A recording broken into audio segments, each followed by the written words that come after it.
খাস দুর্গাপুরের বুকে গড়ে উঠল নতুন আরও একটা কেদারনাথ মন্দির। এই দিকটা মন্দির, আর মন্দিরের ঠিক পাশেই এত সুন্দর একটা বাগানের মতো করে দেওয়া আছে। আর ছোট আশ্রমে যখন গিয়েছিলাম তখন এই ধরনের পাখি আমরা দেখেছিলাম। তো অনেকগুলো যে মনোকামনা পূর্ণ হয়, কেউ যদি মনস্কামনা পূর্ণের জন্যে এখানে মায়ের ফুল দিয়ে এর নিচের পাথর দিয়ে যদি লাল সালুতে বেঁধে মনের মনস্কামনা বলেন, সেটা পূর্ণ হয়। আমাদের পাশেই যেহেতু হয়েছে, আমরা সবসময় আসতে পারি, খুবই ভালো লাগছে। আর ফাইনালি এসে আমি উপস্থিত হয়েছি বাংলার বুকে আরও একটা নতুন উদ্বোধন হওয়া কেদারনাথ মন্দিরে।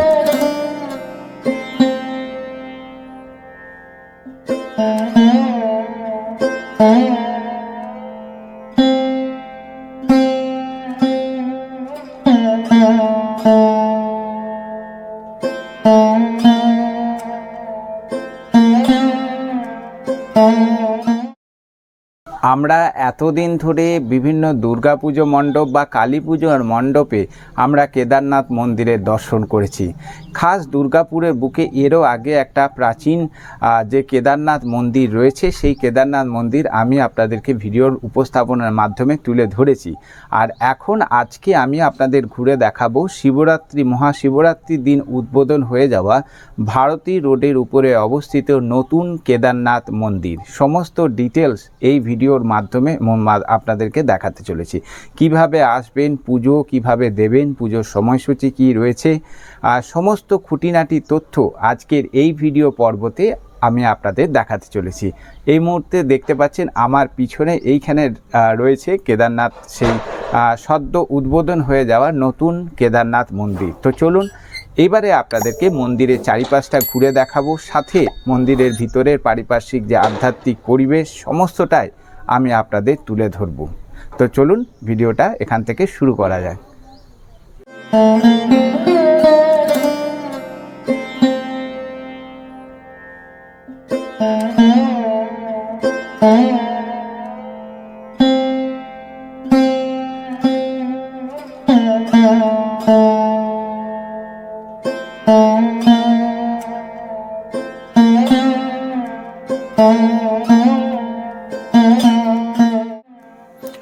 দুর্গাপুরে সদ্য উদ্বোধন হওয়া কেদারনাথ মন্দিরের কথা সোশ্যাল মিডিয়া প্ল্যাটফর্ম থেকে জানার পর মহাদেবের এই অপূর্ব মন্দির দর্শনের জন্য মন ব্যাকুল হয়ে ওঠে। তাই হঠাৎ আজ উপস্থিত হলাম দুর্গাপুরের ভারতী কালী মন্দিরের পাশে নবনির্মিত এই কেদারনাথ ধামের আদলে নির্মিত এই মন্দির দর্শনে। মন্দিরটির বিশেষত্ব হলো এটি একটি জলাশয়ের ওপর নির্মিত, আর এই পবিত্র জলাশয়ের নিচেই খনন কার্য চালানোর সময় পাওয়া যায় একটি শিবলিঙ্গ ও একটি ত্রিশূল। পরবর্তীতে শাসমল পরিবারের চিন্তাভাবনায় তিল তিল করে গড়ে ওঠে বাবার এই আজকের কেদারনাথ মন্দির। বাবার স্বপ্নাদেশ পেয়ে যেমন মহাদেবের আদেশ পেয়েছেন, ঠিক সেইভাবেই আস্তে আস্তে করে কঠোর পরিশ্রম করে গড়ে তুলেছে আজকের এই মন্দির। মন্দিরের বাইরের দেওয়ালেও লক্ষ্য করা যায় অপূর্ব কারুকার্য, তেমনি মন্দিরের ভিতরেও কিন্তু দেখতে পাবেন অপূর্ব সব মূর্তি। মন্দিরের চূড়ায় দেখতে পাওয়া যায় ওম লেখা রয়েছে একটি ত্রিশূল।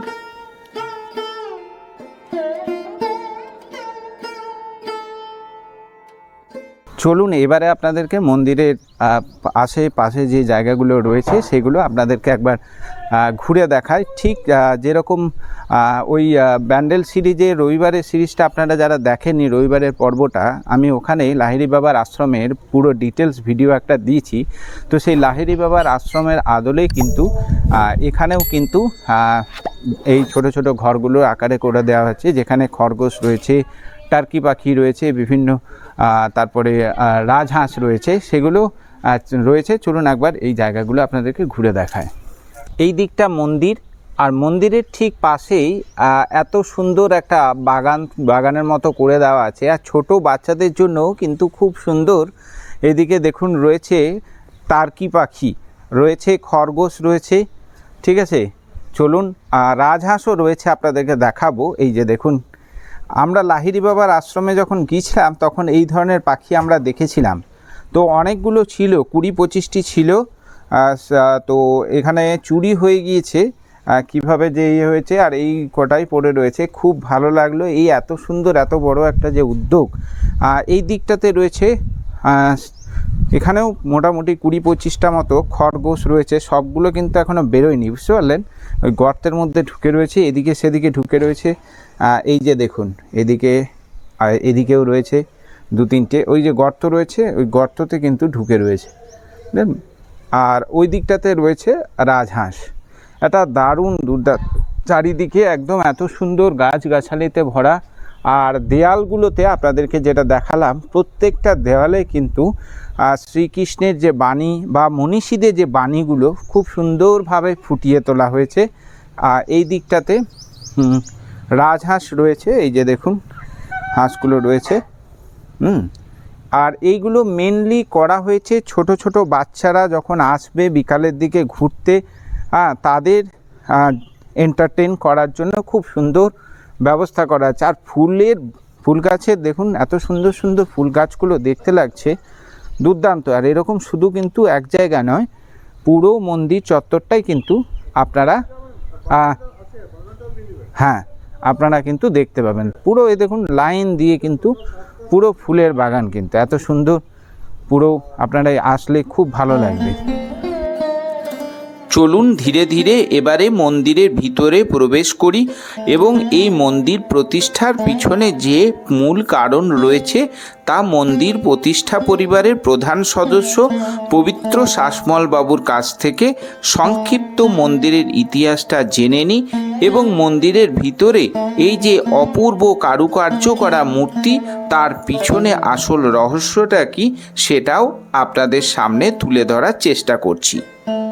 এই যে মন্দিরটা, যখন এই মন্দিরটা মানে একটা জলাশয়, একটা ডোবা ছিল, যখন পকলিন মেশিন দিয়ে এটা খনন কার্য হয়, সেই সময় একটা শিবলিঙ্গ আর একটা ত্রিশূল এখান থেকে পাওয়া যায়। তখন সেটাকে আমরা সংরক্ষিত করে রেখে দিই। চিন্তা করি যখন নিচে জলাশয় হয়ে গেছে, তাহলে উপরে মনে হচ্ছে জলাশয় করব, তাহলে উপরে তাহলে আমাদেরকে কি করতে হবে, যে যেহেতু বাবাকে পাওয়া গেছে মানে এই বেলতলার নিচে, তো আমরা তাহলে বাবার জন্য একটা মন্দির প্রতিষ্ঠা করি। তো সেই উদ্দেশ্য নিয়ে আমরা মানে শাসমল পরিবার আমরা সপরিবারে আমরা আমাদের নিজেদের চেষ্টায় অক্লান্ত পরিশ্রমে তিল তিল করে এই মন্দির, বাবার মন্দির গড়ে তুলেছি। বাবা যেরকম স্বপ্নাদেশ দিয়েছে সেইভাবে বাবাকে প্রতিষ্ঠা করা হয়েছে। বাবার যে রূপগুলো আমরা সেভাবেই নিয়েছি। যে অনেকগুলো রূপ, যদি একটু সেটা রূপ বলতে কখনো হচ্ছে মনে হচ্ছে সমুদ্র মন্থন করছে বাবা, ঠিক আছে, কখনো বাবা বিষ পান করেছে, মা স্তন পান করিয়ে বিষ মুক্ত করছে। বাবা হচ্ছে রুদ্র অবতার ধারণ করেছে, কখন বাবা পরশুরামের অবতার ধারণ করেছে, বাবা কখন ধ্যানমূর্তি অবতার ধারণ করেছে, ঠিক আছে। তো সেই অবতারগুলোকে আমরা ফুটিয়ে ওঠার চেষ্টা করেছি। তারপরে রেখেছি যে মনে হচ্ছে শিব পার্বতী, যেহেতু শিবের সঙ্গে পার্বতী মনে হচ্ছে মানানসই, সেই জন্য সেই ভগবানকে আমরা একসঙ্গে করার চেষ্টা করেছি, মানে আমরা সেটা ফুটিয়ে তোলার চেষ্টা করেছি। আর তার সঙ্গে মা দুর্গা, যেহেতু হচ্ছে শিবের আমরা স্ত্রী হিসাবেই জানি, সেই হিসাবে মা দুর্গাকেও পাশে বসিয়েছি। আর মা মনসা জানি আমরা শিবের কন্যা হিসাবে আমরা বরাবর আমরা ছোটবেলা থেকে জেনে এসেছি। সেই মূল বন্ধন করে সেই জন্য সেই হিসাব করে করা হয়েছে। আর যখন মন্দিরের উপরের যেটা হচ্ছে আমরা ডিজাইনটা করেছি, সেটা ওং করা হয়েছে, আর ত্রিশূলের মানে হচ্ছে একটা আমরা ডিজাইনের মধ্যে করেছি। মন্দিরের পাশে এই জায়গাগুলোতে খুব সুন্দর ফুলের বাগান, আর দেওয়ালে দেখতে পাচ্ছি গীতার বাণীগুলো খুব সুন্দরভাবে কিন্তু ফুটিয়ে তোলা হয়েছে। চারিদিকে কিন্তু গীতার যে শ্লোকগুলো রয়েছে, বাণীগুলো রয়েছে শ্রীকৃষ্ণের, সেগুলো। আর এত সুন্দর ফুলের বাগান চারিদিকে রয়েছে, চারিদিকে গাছগুলো এত সুন্দর লাগছে, বাহারি সব গাছ। আর ঠিক তার পাশে এইখানে রয়েছে খাস দুর্গাপুরের বুকে নতুন যে কেদারনাথ মন্দির, সেই কেদারনাথ মন্দির। নতুন মন্দিরের পাশে যে স্ট্রিটটা আছে, পাশে বলতে কোথায়? এই 6 নম্বরে। হ্যাঁ, 6 নম্বরেই বাড়ি, ভারতীতে 6 নম্বরেই বাড়ি। তাহলে কবে উদ্বোধন হয়েছে এটা? শিবরাত্রির দিন। শিবরাত্রি। আপনার নামটা? আমার নাম পূজা দত্ত। আচ্ছা, আপনারা তাহলে সব একসাথে এসেছেন? হ্যাঁ, আমাদের পাশাপাশিই বাড়ি। আচ্ছা। কেমন লাগছে আপনাদের মানে? খুব ভালো, আমাদের পাশেই যেহেতু হয়েছে আমরা সবসময় আসতে পারি, খুবই ভালো লাগছে। আর কেদারনাথ মন্দিরের খোলা এবং বন্ধের সময়সূচিটা আপনাদেরকে একবার জানিয়ে দিই। সকাল 7টার সময় মন্দির খুলে যাচ্ছে, ওই দুপুর 12টা পর্যন্ত, যেটা সব মন্দিরেই হয়ে থাকে। দুপুর 12টা পর্যন্ত কিন্তু মন্দির খোলা থাকবে। আর আপনার তারপরে বিকাল 4টে থেকে খুলে যায়, একদম রাত্রি 10টা পর্যন্ত আপনারা এই মন্দির কিন্তু খোলা থাকবে। আর পুরোহিত মশাই রয়েছেন, পুজোরও খুব সুন্দর ব্যবস্থা রয়েছে। ভিতরের পরিবেশটাও দেখাবো আপনাদেরকে, বেশ ভালো লাগবে দেখবেন। আর এখানকার প্রত্যেকটা মানুষ, এখানে যারা রয়েছেন, শাসমল পরিবারের সাথে কথা বলে দেখলাম, এত ভালো মানুষ, এত খুব সুন্দর তাদের ব্যবহার। আপনারা আসলে বেশ ভালো লাগবে। দুর্গাপুর থেকে যারা বাইরের থেকে আসছেন, দুর্গাপুরের মানুষ তো মানুষের কাছে একটা বিশাল বড় একটা পাওনা। দুর্গাপুরের বাইরে থেকে যারা আসবেন তাদের জন্য ভোগ প্রসাদ আপনাদেরকে বলে দিই, ভোগ প্রসাদের কিন্তু কোনো রকমের কোনো কুপন সিস্টেম নেই। 12:30টার পর আপনারা যারা যারা আসবেন প্রত্যেকেই কিন্তু ভোগ প্রসাদ পাবেন, কেউ কিন্তু ভোগ প্রসাদ না পেয়ে বাড়ি যাবেন না একদম। আর ভোগ প্রসাদের জন্য একটা টাকাও কিন্তু কোনো মূল্য কিন্তু দিতে হবে না। এছাড়া এই মন্দিরে যে বিশাল কর্মযজ্ঞ চলছে, এই দুই মন্দির, আপনাদের মায়ের মন্দির এবং এখানে বাবা শিবের মন্দির যে রয়েছে, বিশাল যে কর্মযজ্ঞ চলছে, সেখানে আপনাদেরকে বলে দিই যে এখানে কিন্তু আপনারা প্রতিদিন যদি কোনো দুস্থ মেয়ে থাকে, যেদের বিবাহ সম্পাদন করতে পারছে না, বা উপনয়ন বলুন বা যে কোনো রকমের যে সামাজিক অনুষ্ঠান আছে, সেগুলোও কিন্তু এখানে করা হয়ে থাকে। তাই যে কোনো রকমের হলে আপনারা সরাসরি মন্দিরে আসবেন, এসে এনাদের সাথে কথা বলবেন, যোগাযোগ করবেন। অবশ্যই কিন্তু এনারা একটা খুব সুন্দর ব্যবস্থা করে দেবেন আশা করছি। আমি নিচে ডেসক্রিপশন বক্সে একটা নাম্বার দিয়ে দিচ্ছি, আর স্ক্রিনের উপরেও আপনারা একটা নাম্বার দেখতে পাবেন, ওনার সাথে কথা বলে নেবেন। খুব ভালো মানুষ, মন্দির আসার আগে যাবতীয় ডিটেলস আপনারা ওনার কাছ থেকে পেয়ে যাবেন। এই দিকে রয়েছে সদ্য উদ্বোধন হওয়া শিবের নতুন কেদারনাথ ধাম, আর ঠিক তার পাশে এখানে রয়েছে মায়ের মন্দির। আর এই মায়ের মন্দিরকে ঘিরে, আর এই যে ষষ্ঠীতলা দেখতে পাচ্ছেন, এই ষষ্ঠীতলাকে ঘিরে এই মন্দির প্রতিষ্ঠা হওয়ার পিছনে রয়েছে বিশাল অলৌকিক ঘটনা, ইতিহাস। সেই সমস্ত ডিটেলস আমরা এখানকার যে পুরোহিত মশাই, তার কাছ থেকে চলুন এবারে জেনে নিই। নমস্কার, আমি শ্রী সত্যরঞ্জন ব্যানার্জি। এই ভারতী মন্দিরে আমি এক পুরোহিত। এই মন্দির আমাদের সকাল 7 ঘটিকায় খোলা হয়, নিত্য সেবা হয়, মায়ের অন্ন সেবা হয়। তারপরে ঠিক 12:40 থেকে 1:10 পর্যন্ত মায়ের অন্ন সেবা, সমস্ত ভক্তদের মায়ের প্রসাদ, মহাপ্রসাদ বিলি হয় এবং 1টার সময় বন্ধ হয়ে যায়। ফির বিকাল 4 ঘটিকায় খোলা হয়, রাত 10টার সময় বন্ধ হয়। এর মধ্যে সন্ধ্যা আরতি, পূজা অর্চনা সব হয়। আচ্ছা, মায়ের ভোগ প্রসাদ তাহলে কি রোজই পাওয়া যায়? হ্যাঁ, মায়ের ভোগ প্রসাদ প্রত্যেক দিন হয়। আচ্ছা আচ্ছা, বাইরের থেকে যারা দর্শনার্থী, হ্যাঁ, বাইরের থেকে যারা আসেন মায়ের ভক্ত, সব কেউ ঘুরে যায় না, মায়ের সবাই প্রত্যেককে মায়ের অন্নর ভোগ দেওয়া হয়। অন্নভোগ পাবে। হ্যাঁ, তাতে আপনার অন্নভোগে রয়েছে গোবিন্দভোগের চালের অন্ন, 5 রকমের ভাজা, 2 রকমের সবজি, চাটনি, পায়েস, ও কোনদিন মিষ্টি, কোনদিন পাঁপড়। আচ্ছা আচ্ছা। আর তাহলে ভোগ প্রসাদ কখন দেওয়া হয়? 12:40 থেকে বিলি হয়। মায়ের প্রথমে আপনার গণেশের ঘরে হনুমান, গণেশ, রাম, সীতার ভোগ লাগানো হয়, তারপরে শিব, বিষ্ণুর ভোগ লাগানো হয়। তারপরে মায়ের ভোগ 12:15 মধ্যে শেষ করে দিতে হয়, 12টা থেকে 12:15। তারপরে মায়ের বন্ধ করা হয় দ্বার। তারপরে ঠিক 12:40 মায়ের মন্দির খোলা হয়। মায়ের মন্দির খোলার পর ঠিক 12:40 থেকে যত মায়ের ভক্ত আসেন সবাইকে মায়ের মহাভোগ প্রসাদ খাওয়ানো হয়। আচ্ছা, আর বলছিলাম সদ্য উদ্বোধন হওয়া এই যে বাংলার যে কেদারনাথ মন্দির আমরা দেখতে পাচ্ছি, বাবার মন্দির, এই মন্দিরের সময়সীমাটা কি ওই একই? হ্যাঁ, একই। আচ্ছা, আর পুজো দেওয়ারও মানে সব একই ব্যাপার। আচ্ছা, এখানে বাইরে থেকে যদি ধরুন কেউ আসলো, তো পুজো দেওয়ার নিয়মটা কি, বা পুজো কিভাবে দেবে? পুজো ওই যে 7টার সময় এলো, হ্যাঁ 7টার সময় আসার পর সেই মন্দিরে ঢুকে গেল, হ্যাঁ। সে বলবে যে আমি পুজো করাবো। আচ্ছা, সে পুজো করাতে বললে পুরোহিত থাকবে, আমরাই থাকবো। থেকেও কিনে নিয়ে আসতে হ্যাঁ হ্যাঁ হ্যাঁ, না যদি কিনতে পারো আমাদের মন্দিরে জোগাড় থাকে। জোগাড় আছে। হ্যাঁ, আচ্ছা বা এখানে আমাদের বিয়ে, পৈতে, ভোজনও, শ্রাদ্ধ বাড়ি হয় না। আচ্ছা। পরম্পরা সদা পশন্তি শূরায় দেবীব চক্রাতম শ্রী বিষ্ণু শ্রীহরি শ্রী বিষ্ণু শ্রীহরি ওং নমঃ মাধব মাধব বাচি মাধব মাধব হৃদি সরন্তে সাধব সর্বে কার্যে সিদ্ধি শ্রী বিষ্ণু শ্রীহরি শ্রী বিষ্ণু শ্রীহরি ওং হ্রিং হ্রিং আধারে শক্তে কমলাসনায় নমঃ ওং নমঃ ওস্য আসনস্য মন্ত্রস্য মেরু কৃষ্ণে ঋষি সুতরাং ছন্দ কুর্ম দেবতা আসনস্য উপবেশনে বিনিয়োগ। বটবৃক্ষটা দেখছেন, এই বটবৃক্ষটা প্রায় 100 বছরের উপরে এর আয়ু, এবং এই বটবৃক্ষের তলে যে মনোকামনা পূর্ণ হয়, কেউ যদি মনস্কামনা পূর্ণের জন্যে এখানে মায়ের ফুল দিয়ে এর নিচের পাথর দিয়ে যদি লাল সালু দিয়ে বেঁধে মনস্কামনা বলেন, সেটা পূর্ণ হয়। আচ্ছা, বা এই বটবৃক্ষে মাঝে মাঝে দেখতে পাওয়া যায় বিশাল মানে মা মনসা জীবন্ত। আচ্ছা, তাহলে মূল যে মন্দির রয়েছে, মূল মন্দির নির্মাণ হয় এই বটবৃক্ষের উদ্দেশ্যে। আচ্ছা এইখানে মায়ের আবির্ভাব, আচ্ছা আচ্ছা এইখানে মায়ের আবির্ভাব হয়। এখানে মাকে অনেক ব্যক্তি দেখতেও পায়, আচ্ছা মাঝে মাঝে মায়ের ঘুঙুরের শব্দও পাওয়া যায়। আচ্ছা, এখান থেকে আর এখান থেকে মূল মন্দিরের এখান থেকে মূল মন্দিরের প্রতিষ্ঠা। কত বছর হলো এটা? মন্দিরটা আপনার ওই 5-6 বছর হলো। 5-6 বছর। আচ্ছা, কিন্তু বটবৃক্ষটা প্রায় 100 বছর উপরে, বহু প্রাচীন, বহুত প্রাচীন। মানে আগে আপনার এখান থেকে এখানেই পুজোটা এখানে পুজোটা হতো। আচ্ছা, এটা মূল মন্দিরের পাশেই খুব সুন্দর তৈরি করা হয়েছে একটা সুরম্য বাগান। পবিত্রবাবু ও তার পরিবারের সকল সদস্যদের অক্লান্ত পরিশ্রমে গড়ে উঠেছে এই সুন্দর বাগান, যা মন্দির দর্শনের পাশাপাশি একটা আপনাদের উপরি পাওনা হতে পারে।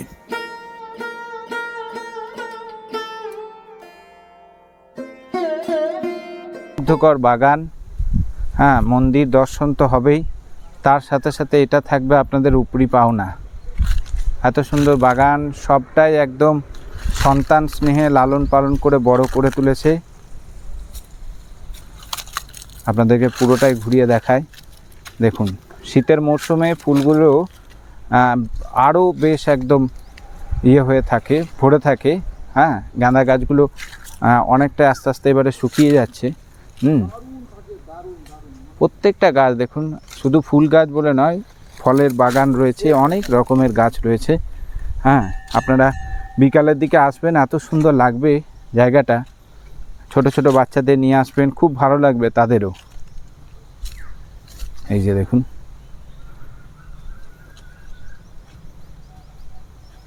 এই সাদা গাছগুলো কি গাছ আছে? এই যে সাদাগুলো, পিটুনিয়া না? আচ্ছা, হ্যাঁ হ্যাঁ হ্যাঁ, এইগুলোই পিটুনিয়া। আর এগুলো হচ্ছে ইমপ্রেশন। হ্যাঁ, আর ওই লালগুলো হচ্ছে সালভিয়া। আশা করছি আজকের এই ভিডিও পর্ব আপনাদের বেশ ভালো লেগেছে। যদি ভালো লেগে থাকে অবশ্যই ভিডিওটাতে লাইক করবেন। আপনাদের মূল্যবান মতামত যদি কিছু থাকে অবশ্যই আমাকে কমেন্টে জানাতে পারেন। আর এর পরবর্তী ভিডিও আপনারা কোন মন্দিরের উপরে দেখতে চাইছেন আপনারা সেটাও কিন্তু কমেন্ট বক্সে জানাতে পারেন। তো যারা নতুন এসেছেন, আমি আমার পরিচয়টা আবার একবার আপনাদের জানিয়ে দিই। আমি সুমন সরকার, আর আপনারা দেখছেন আমার চ্যানেল অদ্রিজা এক্সক্লুসিভ। আমি মন্দির রিলেটেড বিভিন্ন ধরনের এই ধরনের ভিডিও আমি কিন্তু সময়ে সময়ে আমার চ্যানেল অদ্রিজা এক্সক্লুসিভে নিয়ে আসতে থাকি। আপনারা যদি মন্দির রিলেটেড এই ধরনের ভিডিও দেখতে পছন্দ করেন, আমি বলবো আপনি আমার চ্যানেলটাকে সাবস্ক্রাইব করে রাখতে পারেন। আমি কিন্তু ভারতবর্ষের এবং ভারতবর্ষের বাইরে বিভিন্ন জায়গায় মন্দির সম্পর্কে বিভিন্ন ডিটেলস তথ্য আমি আপনাদেরকে খুব সহজভাবে বুঝিয়ে দেব।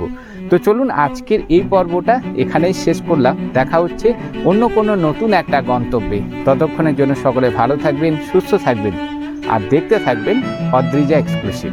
বাই। চলুন, এই মন্দির কিভাবে আপনারা খুব সহজে পৌঁছাবেন তা একবার জেনে নিই। এই মন্দির পৌঁছানোর জন্য সবথেকে নিয়ারবাই রেলওয়ে স্টেশন দুর্গাপুর স্টেশনের 1 নং প্ল্যাটফর্ম দিয়ে বাইরে বেরিয়ে 2 জনের মিনি বাস ধরে আপনাদেরকে নামতে হবে ভারতী মোড়। ভারতী মোড় থেকে মাত্র 10 টাকা টোটো ভাড়া দিয়ে আপনারা পৌঁছে যাবেন স্বর্গধাম বা ভারতী কালী মন্দিরের কাছে।